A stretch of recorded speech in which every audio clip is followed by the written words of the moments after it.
I'm a contractor, and I'm about to tell you 4 things you should never pay someone like me to do. If you're even a little bit handy, this could save you thousands. I've been doing renovations for over 30 years. Basements, bathrooms, full gut jobs. I've seen exactly where homeowners bleed money. Today, I'm going to give you those pieces back. Let's start with the easiest one. Number 1, demolition. Now, I'm not talking about structural walls. Don't touch load bearing. I'm talking about drywall, flooring, trim. Demo is labor, and labor is expensive. 2 guys, 2 days, that's 32 man hours at 8-hour days. That could easily cost you $2,000, $4,000. Or you rent a dumpster, you shut off the water, you take a weekend, and just like that, you save thousands. When a contractor walks into a clean, prepped space that's ready to build, he knows that that job can be done quickly, and quick jobs cost less. Now the next one, and this one is where the real money hides, okay? Material markups. Now most contractors will mark up their materials by 10, 20, even 50%. Now that's normal, but it does add up.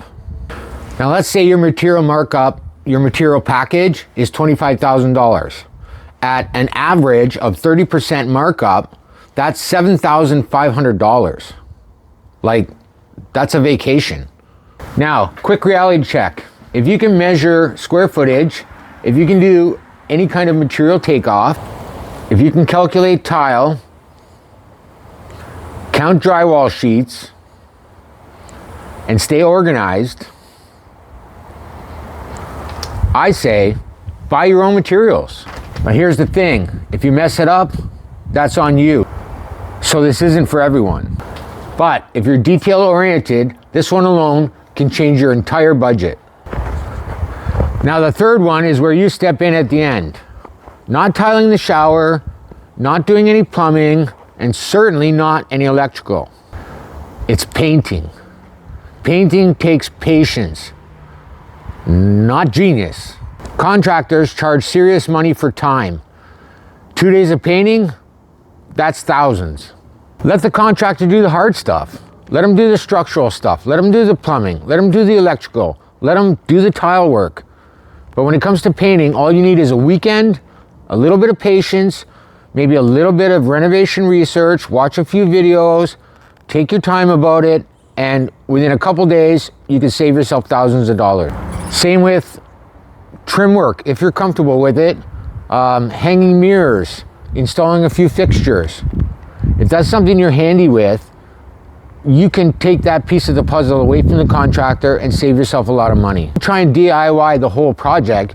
You just take away the pieces you're comfortable with, and in doing so, you can save yourself the money that you would have therefore spent by giving it to the contractor.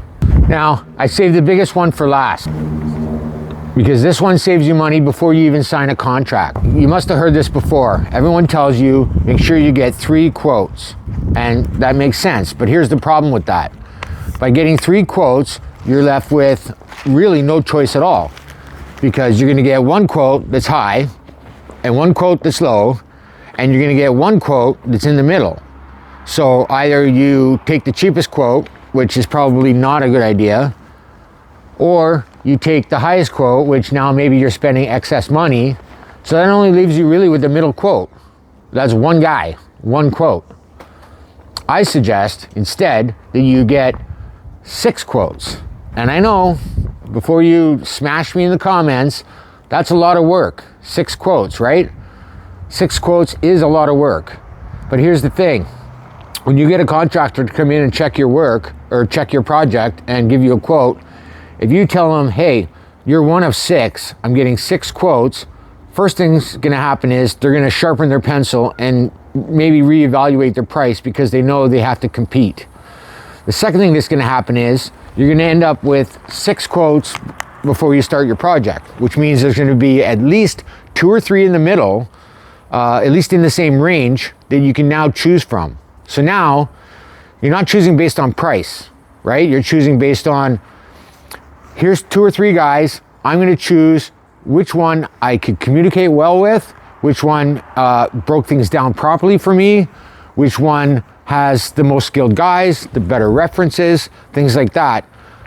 When you only do 3 quotes, you're basically only left with one choice, and that's the guy in the middle, right? So this gives you more options before you even start the project, and it gives you leverage. Again, because the contractor knows he's competing against 5 other people, he's gonna sharpen his pencil, believe me. He's gonna rethink his number for you. And just that alone, before you even sign a contract, could save you thousands of dollars and set you up with a better budget from the beginning. All right, listen up. I'm not anti-contractor. I mean, after all, I'm a contractor.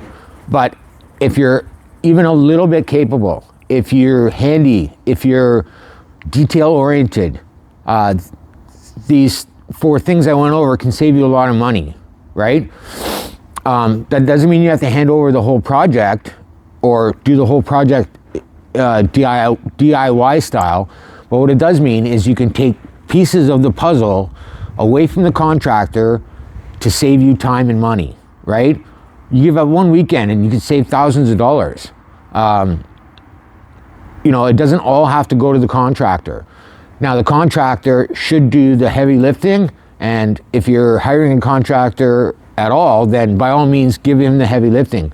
But you can take away the pieces that make sense, the pieces that you think you can handle.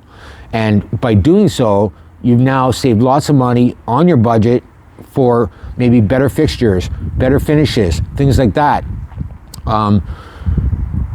So believe me when I say it's absolutely worth. Think about it before you start your renovation, and if there's parts of the project you can take off the contractor's hands, then you can save lots of money, and maybe to you that's worth it. Now in the next video, I'm going to tell you the opposite side of this. The 4 things you should never try to DIY, because those things get expensive really, really fast. So if you're planning a renovation, watch that video next. And if this video helped you or provided some value, go ahead and hit the subscribe button for me and help me push this out to more homeowners like you. Because on this channel, I don't just talk renovations. I teach homeowners how to stay in control of one, how to manage the stress of one, and how to prepare for one before they sign any contracts or do any demolition. I'll see you on the next one.